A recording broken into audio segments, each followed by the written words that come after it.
Welcome to Mojo TV. బులెటిన్ల ముందుగా headlines. Sunetra Pawar రాష్ట్ర తొలి మహిళా ఉప ముఖ్యమంత్రిగా ప్రమాణ స్వీకారం.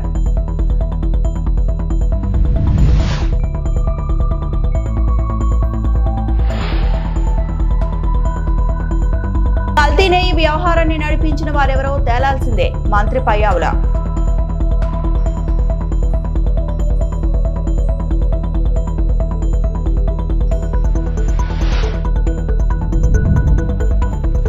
హెల్మెట్ ధరించిన యువకుడికి ఏపీ మంత్రి సవిత హితబోధ.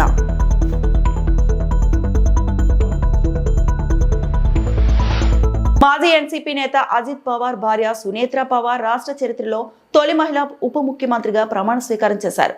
శనివారం ముంబైలోని లోక్ భవన్ లో జరిగిన కార్యక్రమంలో గవర్నర్ ఆచార్య దేవ్వ్రత్ ఆమెతో ప్రమాణ స్వీకారం చేయించారు. ఇటీవల విమాన ప్రమాదంలో భర్త అజిత్ పవార్ మృతి చెందడంతో ఏర్పడిన రాజకీయ పరిస్థితుల నేపథ్యంలో సునేత్ర పవార్ కు ఈ కీలక బాధ్యతలు అప్పగించారు. ఈ కార్యక్రమానికి ముఖ్యమంత్రి దేవేంద్ర ఫడ్నవీస్, ఉప ముఖ్యమంత్రి ఏక్నాథ్ షిండే హాజరై మహాయుతి కూటమిలో స్థిరత్వం కొనసాగింపుకు సంకేతాలు ఇచ్చారు. ప్రస్తుతం రాజ్యసభ సభ్యురాలుగా ఉన్న సునేత్ర పవార్ ఎన్సీపీని నడిపిస్తూ ఈ కీలక రాజకీయ మార్పుల సమయంలో రాష్ట్రానికి సేవలందించనున్నారు. मी भारताची सार्वभौमता व एकात्मता उन्नत राखीन. मी महाराष्ट्र राज्याची उपमुख्यमंत्री म्हणून माझी कामे निष्ठापूर्वक व ससद्विवेक बुद्धीने पार पाडेन आणि संविधान व कायदा यानुसार सर्व तऱ्हेच्या लोकांना मी गांभीर्यपणे व निपक्षपातीपणे तसेच कोणाच्याही विषयी ममत्वभाव किंवा आकस न बाळगता न्याय वागणूक देईन. मी सुनेत्रा अजित पवार गांभीर्यपूर्वक प्रतिज्ञा करते की महाराष्ट्र राज्याची उपमुख्यमंत्री म्हणून माझ्या विचारार्थ आणली जाईल किंवा मला ज्ञात होईल अशी कोणतीही बाब अशी उपमुख्यमंत्री म्हणून माझी कामे यथायोग्य पार पाडण्यासाठी आवश्यक असेल ते खेरीज करून एरवी मी कोणत्याही व्यक्तीला किंवा व्यक्तींना प्रत्यक्षपणे वा अप्रत्यक्षपणे कळवणार नाही किंवा त्यांच्याकडे उघड करणार नाही. धन्यवाद.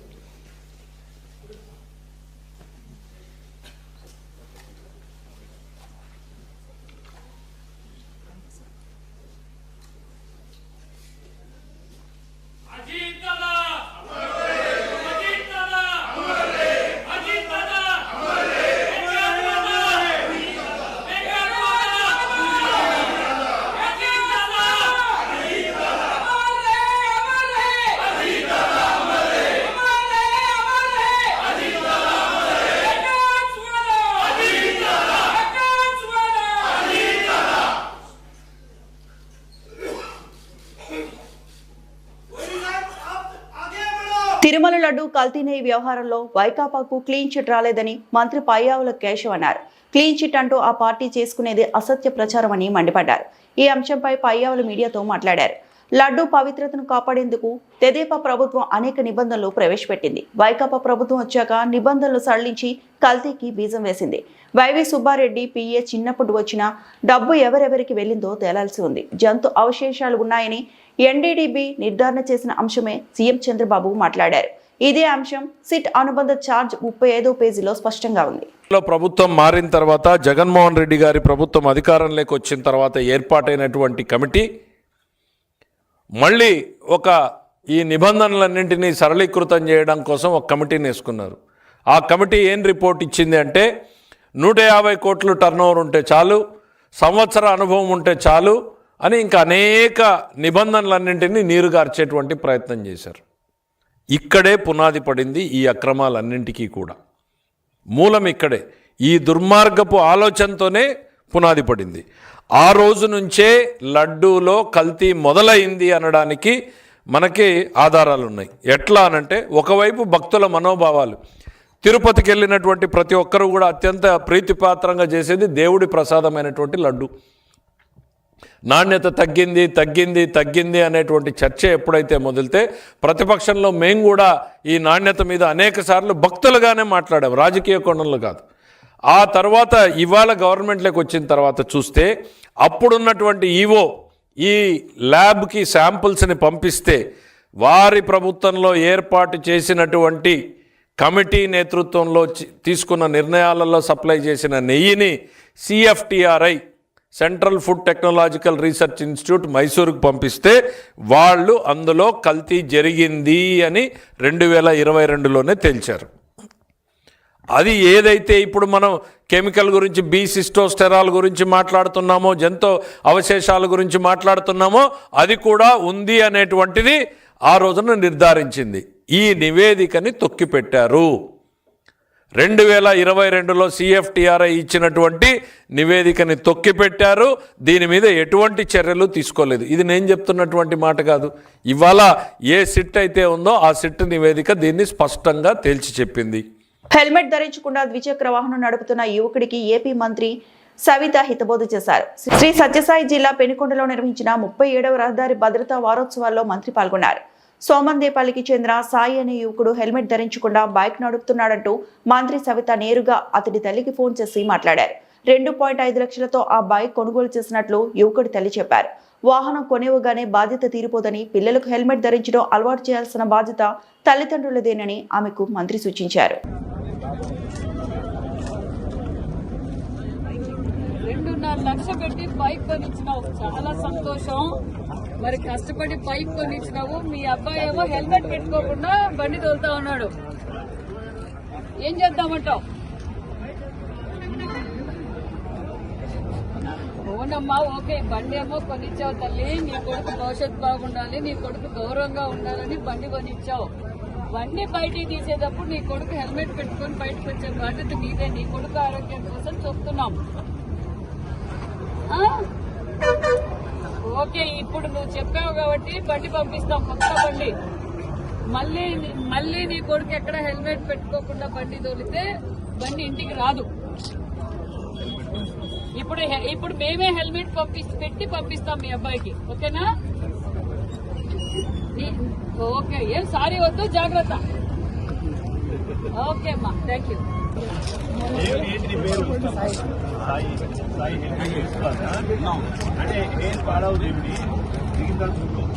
నువ్వు కూడా ఎడకుండా కూడా హెల్మెట్ పెట్టుకోవాలి.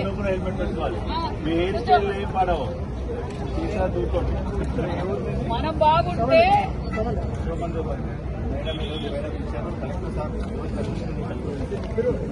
మీరు యూత్ అంతా కూర్చొని మాట్లాడుకొని డిస్కషన్ జరగాలి.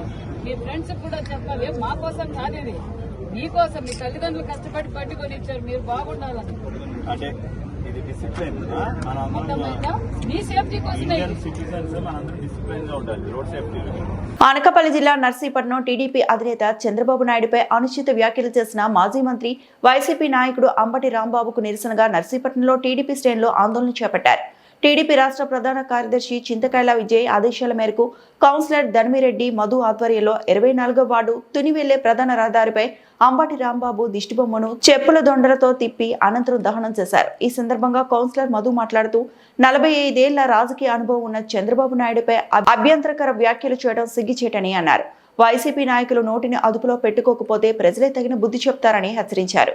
ఈ నిరసన కార్యక్రమంలో టీడీపీ నాయకులు, యూత్ కార్యకర్తలు పాల్గొన్నారు.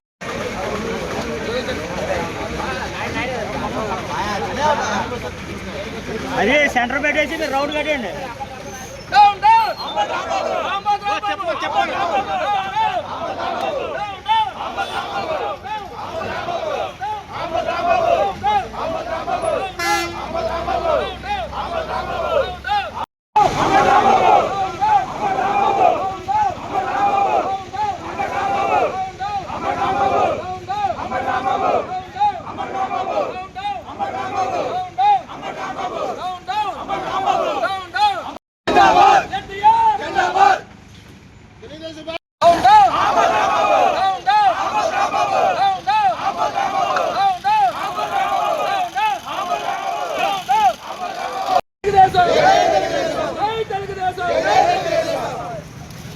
తాడిపత్రి మున్సిపల్ కార్యాలయంలో పొదుపు సంఘం మహిళలతో సమావేశం ఏర్పాటు చేశారు. ఈ సమావేశానికి ముఖ్య అతిథిగా జిల్లా ఇన్ఛార్జ్ నుంచి టీజీ భరత్, తాడిపత్రి ఎమ్మెల్యే జేసీ అశ్మిత్ రెడ్డి, మున్సిపల్ చైర్మన్ ప్రభాకర్ రెడ్డి పాల్గొన్నారు. ఈ సందర్భంగా మంత్రి భరత్ మాట్లాడుతూ తాడిపత్రి మున్సిపాలిటీలో అభివృద్ధి చూస్తుంటే చాలా సంతోషంగా ఉందని, కర్నూలు కార్పొరేషన్లోని అండర్ డ్రైనేజ్, సిమెంట్ రోడ్లు తాడిపత్రి మున్సిపాలిటీలో చూస్తుంటే నిజంగా చాలా సంతోషంగా ఉందని అన్నారు. అదేవిధంగా తాడిపత్రిలో ఏదైనా పరిశ్రమ ఏర్పాటు చేయాలని జేసీ ప్రభాకర్ రెడ్డి గారు పదే పదే చెప్తున్నారని, ఖచ్చితంగా తాడిపత్రిలో పరిశ్రమ ఏర్పాటు అయ్యే విధంగా కృషి చేస్తారని, తాడిపత్రి యువతకు ఉపాధి అవకాశాలు కల్పిస్తారని టీజీ భరత్ తెలిపారు. ఈ కార్యక్రమంలో జిల్లా అధ్యక్షులు Poola Nagaraju, municipal commissioner Sivaramakrishna, Kadiri Srikanth Reddy, market yard chairman Bhuma Ragini, కౌన్సిలర్లు Kothapalli Mallikarjun, vice chairman Shaik Shavali, Reshma Parveen, Jinka Lakshmidevi, vice chairman Aruna, Hussain Basha, Mangapatnam Lakshmidevi, Tasmin తదితరులు పాల్గొన్నారు. జేసీ ఫ్యామిలీతోనే పాసిబుల్ అయింది కాబట్టి ఐ థింక్ దీంట్లో మీకు అందరూ అర్థం చేసుకోవాల్సింది అంటే మీరు కానీ రేపు పొద్దున సోషల్ మీడియాలో పోస్టులు చేసే వాళ్ళకి కానీ అందరికీ అంటే చూసే వాళ్ళకి స్టేబుల్ గవర్నమెంట్ ఎంత డిఫరెన్స్ వస్తుంది అనేది ఇది ఒక ఎగ్జాంపుల్. అసలు అండర్ గ్రౌండ్ డ్రైనేజ్ అమ్మా మీరు అందరూ, ఎందుకంటే ఒకసారి మనం ఇక్కడే ఊర్లో ఉంటాం, తిరగము, మనకు వాల్యూ తెలియదు. మా అట్లా వాళ్ళు తిరుగుతూ ఉంటాం, మేము చూస్తుంటాం. దీని వాల్యూ వాళ్ళకి కూడా అందరూ షాక్ అయిపోతున్నారు అన్ని. So under ground drainage system మా కార్పొరేషన్, కర్నూలు కార్పొరేషన్ ఉంది, మాది కార్పొరేషన్, ఇది మున్సిపాలిటీ. ఇక్కడ ఆల్రెడీ అండర్ గ్రౌండ్ డ్రైనేజ్ ఉంది. మా కర్నూలులో కార్పొరేషన్లో ఇంతవరకు మేము ఇంకా డ్రైనేజ్ అండర్ గ్రౌండ్ చేయలేకపోయినాం. నేను చెప్పేది ఒక విజన్, ఒక థాట్ఫుల్నెస్తో, ఎందుకంటే మున్సిపాలిటీకి చైర్పర్సన్గా ఫ్యామిలీ ఉండ్రి కాబట్టి వాళ్ళ ఆలోచన మేరకు స్టెప్ బై స్టెప్ అన్నీ చేసుకోగలిగినాం. అందుకనే ఒక గవర్నమెంట్ కొనసాగడము, లాంగ్ టర్మ్ ఉండడము, విజన్తో. ఎందుకంటే విజన్ అనేది ఒక రోజుతోనో 2 రోజులతో అయ్యేది కాదమ్మా. కొన్ని నెలలు ఉంటాయి, కొన్ని ఇయర్స్ ఉంటాయి, కొన్ని డికేడ్స్ తర్వాత ఉంటాయి. దానికే విజన్ అనేది. ఆ విజన్ పెట్టుకొని పనిచేసిన దానికి ఈరోజు అంత సక్సెస్ఫుల్గా తాడిపత్రి గ్రో అవ్వడం అండ్ ఇట్ ఈస్ అమేజింగ్. సార్తో ఇప్పుడు నేను లంచ్కి పోయినప్పుడు కూడా, భరత్ నాకు ఒక్కటే రిక్వెస్ట్, భరత్ ఏదన్నా చేసి పరిశ్రమలో తెప్పించి పెట్టు తాడిపత్రికి, మా వాళ్ళకు ఉద్యోగాలు రావాలా, they have done so much for me అని చెప్తున్నారు. నేను కూడా ఆల్రెడీ నాకు లీడ్స్ వస్తూ ఉంటాయి. నేను కూడా యాజ్ అన్ ఇన్ఛార్జ్ మినిస్టర్ ఇక్కడ కూడా పాసిబిలిటీ ఉంటుంది కాబట్టి, డెవలప్మెంట్ అయ్యింది ఆల్రెడీ, కియా రావడం ఇట్లాంటివి ఉన్నాయి కాబట్టి అనంతపూర్ డిస్ట్రిక్ట్కి కంబైన్డ్ డిస్ట్రిక్ట్లో. సో మనం తేగలుగుతాము ఖచ్చితంగా. ఏదో ఒక సార్ మాటిస్తున్నాను సార్, ఖచ్చితంగా మీ డ్రీమ్ని అయితే ఫుల్ఫిల్ చేస్తా.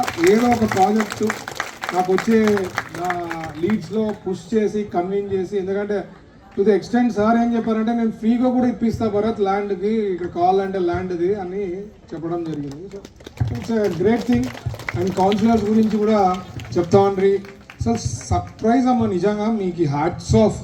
ఎందుకు చెప్పాలంటే లాస్ట్ టైం గవర్నమెంట్లో మీరు గెలిచిన తర్వాత ద వే అంటే ఎలక్షన్ ఉన్నాయి కదా, ఎలక్షన్స్ గెలిచిన తర్వాత ఎన్నుకునే దాంట్లో how horse trading was conducted అనేది నాకు విన్నా. నేను అసలు షాక్ అయినా.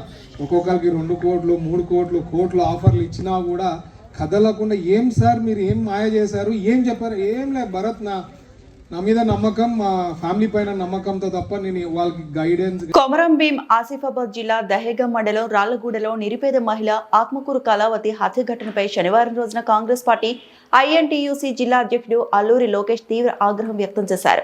నిందితుడు వగాడే బడేరంకు కఠిన శిక్ష విధించాలని డిమాండ్ చేశారు. కళావతి కూలి పని చేసి కుటుంబాన్ని పోషించేదని, ఈ ఘటనతో 2 చిన్నారులు అనాథలయ్యారని తెలిపారు. కుటుంబానికి 20 లక్షల రూపాయల ఆర్థిక సహాయం, పిల్లల చదువుల ఖర్చులు ప్రభుత్వం భరించాలి, 5 ఎకరాల ప్రభుత్వ భూమి కేటాయించాలని కోరారు. కుటుంబాన్ని పరామర్శించిన వారిలో దుర్గం లింగయ్య, దివాకర్ గౌడ్, వేములవాడ రమేష్, భాగ్యలక్ష్మి, గ్రామ పెద్దలు తదితరులు పాల్గొన్నారు. ఒక గుండెలో నిలిచినటువంటి ఒక మహిళ, నిజాయితీ పర్రాలు, ఒక పేద కుటుంబానికి చెందినటువంటి ఈమెను అతి దారుణంగా దగ్గర ఉండి చంపినటువంటి వగాడే బడేరాం ఈ గ్రామానికి చెందినటువంటి ఇతని కఠినంగా శిక్షించాలని చెప్పేసి కాంగ్రెస్ పార్టీ తరఫున ఇతని ఈ గ్రామ ప్రజలు 2 రోజుల నుంచి ఆమె పక్షాన న్యాయం జరగాలని పోరాటం చేసినటువంటి వాళ్ళ పక్షాన ఈరోజు మేము డిమాండ్ చేస్తున్నాం, అతనికి శిక్ష పడేలాగా చూడాలని చెప్పేసి. అదేవిధంగా ప్రభుత్వం కూడా ఒక నిరుపేద మహిళను చంపిన తర్వాత చట్టాలు, న్యాయస్థానాలు ఒక పక్కన పెడితే ఈ ఊరు ప్రజలు చెప్తున్నటువంటి వాస్తవాలను పరిగణలో తీసుకోవాలి. ఈ గ్రామ ప్రజలు ఎవరి కోసమైతే మాట్లాడారో వాటిని దృష్టిలో పెట్టుకొని ఆ పేద కుటుంబంలో ఉన్నటువంటి ఆ మహిళని చంపినటువంటి అతని నడి రోడ్డు మీద శిక్షించాల్సినటువంటి వాళ్ళు అతనికి అండగా నిలబడడం అంటే దీని వెనకాల ఏదో దాగి ఉందనేది ఈ గ్రామంలో ప్రతి ఒక్కరిని కదిలిస్తున్నటువంటి సమస్య. మేము ఇవాళ డిమాండ్ చేస్తున్నాం. ఈరోజు న్యాయాన్ని అన్యాయం చేస్తే అది ఏ రోజుకైనా నిజాయితీగా నిలబడుతుంది. మేము ఇవాళ కోరుతున్నటువంటిది ఏంటంటే ఇక్కడ ఉన్నటువంటి రాళ్లపేట ప్రజల పోరాటం ఫలితంగా ఆ కుటుంబం నుంచి ఒక 10 లక్షలు ఆ కుటుంబానికి ఇస్తామని చెప్పినటువంటి ఇది సరిపోదు. పిల్లలు వాళ్ళ చదువులు ఆ పేద కుటుంబం బతకాలంటే డబ్బుతో సరిపెట్టలేరు. కాబట్టి కనీసం ఎవరైతే నరహంతకుడు ఉన్నాడో కనీసం అతని నుంచి ఒక 50 లక్షలు ఇప్పించాల్సినటువంటి బాధ్యత సంబంధిత అధికారులకు ఉంది. కానీ 10,000 ఇప్పించి చేతులు దులుపుకుంటే అది సరైనది కాదని చెప్పేసి మేము డిమాండ్ చేస్తున్నాం. అట్లాగనే ప్రభుత్వం కూడా నిజంగా ఈ నిరుపేద కుటుంబంలో జరిగినటువంటి అన్యాయాన్ని దృష్టిలో పెట్టుకొని ఈ ప్రభుత్వ పరంగా కూడా వాళ్లకు కనీసం ఒక ఇల్లు, మామూలుగా ఇల్లు ఉంది కాబట్టి ఇల్లు ఇవ్వాల్సిన అవసరం ఉంది. అట్లనే ఒక భూమి లేనటువంటి వాళ్ళు కూలీనాలి చేసుకుంటున్నటువంటి కుటుంబం కాబట్టి ఆ కుటుంబానికి ఒక 5 ఎకరాల ప్రభుత్వ భూమిని కేటాయించాలని చెప్పేసి కోరుతా ఉన్నాం. అట్లనే 2 పిల్లలు, ఒక ఆ చిన్న పాప 8th క్లాస్ చదువుతుంది, ఒక బాబు 10th చదువుతున్నాడు. ఈ పిల్లలకు పూర్తి బాధ్యత ప్రభుత్వం తీసుకొని వీళ్లకు ప్రభుత్వపరమైనటువంటి మంచి స్కూళ్ళల్లో, హాస్టల్లో చదివించేటువంటి ఖర్చులన్నీ కూడా ప్రభుత్వమే భరించాలని చెప్పేసి కోరుతున్నాం. శ్రీకాళహస్తీశ్వర దేవస్థాన ఆలయంలో శ్రీ అనిల్ రావిపూడి సినీ డైరెక్టర్ కుటుంబ సమేతంగా శ్రీకాళహస్తీశ్వర స్వామివారి దర్శనానికి విచ్చేశారు. ఆలయ ట్రస్ట్ బోర్డు చైర్మన్ కొట్టే సాయి ప్రసాద్ మరియు అధికారులు వారిని సాదరంగా ఆహ్వానించి వారికి రాహుకేతు పూజలు, అంతరాలయ స్వామి అమ్మవారిని దర్శించుకున్నారు. మృత్యుంజయ స్వామి వద్ద సినీ డైరెక్టర్ తీర్థప్రసాదాలు, స్వామి అమ్మవారి చిత్రపటాన్ని ఆలయ ధర్మకర్త మండలి చైర్మన్ కొట్టే సాయి ప్రసాద్ అందజేశారు. ఈ కార్యక్రమంలో ఆలయ ట్రస్ట్ సభ్యులు పగడాల మురళి, కొమ్మనబోయిన రజని పాల్గొన్నారు.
పవిత్రమైన తిరుమల లడ్డు అంశంలో CM Chandrababu, deputy CM Pawan Kalyan, కూటమి నేతలు చేసిన తప్పుడు ప్రచారాలు పూర్తిగా అబద్ధమని సిబిఐ సిట్ నివేదికతో తేలిపోయిందని వైఎస్ఆర్ కాంగ్రెస్ పార్టీ నాయకులు తెలిపారు. ఇలాంటి దుష్ప్రచారాలు పునరావృతం కాకుండా చంద్రబాబు, పవన్ కళ్యాణ్ కు సద్బుద్ధి ప్రసాదించాలని భగవంతుని ప్రార్థించారు. తిరుమల లడ్డు అంశంలో కూటమి నేతలు తప్పుడు ప్రచారాలు సాగిస్తూ కోట్లాది భక్తుల మనోభావాలు దెబ్బతీసిన చర్యలకు నిరసనగా శనివారం వైఎస్ఆర్సీపీ జిల్లా కార్యాలయం వద్ద శ్రీ వెంకటేశ్వర స్వామి చిత్రపటంతో పాప పరిహార పూజలు నిర్వహించారు. ఈ సందర్భంగా తిరుమల లడ్డు ప్రసాదంపై కూటమి ప్రభుత్వం కావాలనే చేసిన అసత్య ప్రచారాలను వైసీపీ నాయకులు ఖండించారు. కోట్లాది మంది భక్తుల మనోభావాలు దెబ్బతీసేలా చంద్రబాబు చేసిన దుష్ప్రచారాలు పూర్తిగా అబద్ధమని సిట్ నివేదికలో తేలిందని, ఇకనైనా ఇలాంటి ప్రచారాలకు స్వస్తి పలకాలన్నారు. రాజకీయ ప్రయోజనాల కోసం దేవాలయాల పవిత్రతను దెబ్బతీసే ప్రయత్నాలు ఎట్టి పరిస్థితుల్లోనూ సహించబోమని స్పష్టం చేశారు. పవిత్రమైనటువంటి తిరుమల తిరుపతి దేవస్థానానికి సంబంధించినటువంటి లడ్డూలో జంతువు కొవ్వు కలిసిందనేసి పదే పదే హిందూ సమాజం పైన దాడి చేసేటటువంటి పరిస్థితి చంద్రబాబు నాయుడు గారు తీసుకొని వచ్చారు. కాబట్టి ఆయన చేసిన పాపానికి పరిహారంగా ఇవాళ అనంతపురం జిల్లా వైఎస్ఆర్ కాంగ్రెస్ పార్టీ ఆధ్వర్యంలో పెద్ద ఎత్తున పాప ప్రక్షాళన పూజా కార్యక్రమాలు చేయడం జరుగుతూ ఉంది. ఈ రాష్ట్రంలో జరుగుతున్నటువంటి పరిస్థితులందరినీ చూస్తే నిజంగా చాలా బాధాకరంగమైనటువంటి పరిస్థితులు ఉన్నాయి.